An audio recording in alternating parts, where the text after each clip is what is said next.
தமிழ்நாட்டிற்கு உழைப்பதே தனது வாழ்நாள் கடமை என முதலமைச்சர் மு.க.ஸ்டாலின் தெரிவித்துள்ளார்.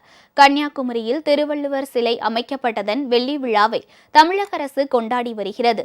இதன் 2வது நாள் நிகழ்ச்சியை முதல்வர் ஸ்டாலின் இன்று தொடங்கி வைத்தார். பின்னர் உரையாற்றிய அவர், தமிழர்களுக்கான பண்பாட்டு அடையாளம் வள்ளுவர் என்றார்.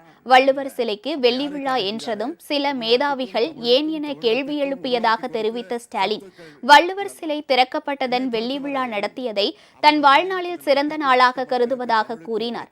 தமிழ்நாட்டிற்கு உழைப்பதே தனது வாழ்நாள் கடமை என்றும் முதல்வர் குறிப்பிட்டார். குடும்பங்கள்ல சாதாரணமாக கேட்பாங்க, உன் அப்பா என்ன வச்சுட்டு போனாருன்னு கேட்பாங்க. என்ன கேட்டா, தமிழ்நாடு தொடங்குற இந்த கோரிமுனையில வள்ளுவர் சிலையில தொடங்கி தலைவர் கலைஞர் செஞ்ச சாதனைகளை சொல்லிக்கிட்டே போகலாம். இதெல்லாம் தனிப்பட்ட ஸ்டாலினுக்காக செஞ்சாரா? இல்ல. அப்ப யாருக்காக செஞ்சாரு? தமிழ்நாட்டுக்கும் தமிழுக்கும் தமிழத்துக்கும் உருவாக்கி கொடுத்த சொத்துக்கள் இதெல்லாம். என்னை பொறுத்தவரையில் அவர் வழியில் இந்த நாட்டுக்கும் நாட்டு மக்களுக்கு தமிழுக்கும் உழைக்கிறது தான் என்னுடைய வாழ்நாள் கடமை. கன்னியாகுமரியில் சுற்றுலாத்துறையை மேம்படுத்த 3 புதிய படகுகள் வாங்கப்படும் என்றும், அந்த படகுகளுக்கு காமராஜர், மார்ஷல் நேசமணி, ஜூயு போப் ஆகியோரது பெயர் சூட்டப்படும். மேலும் கன்னியாகுமரி பேரூராட்சி நகராட்சியாக தரம் உயர்த்தப்படும் என்றும் மு.க.ஸ்டாலின் தெரிவித்தார்.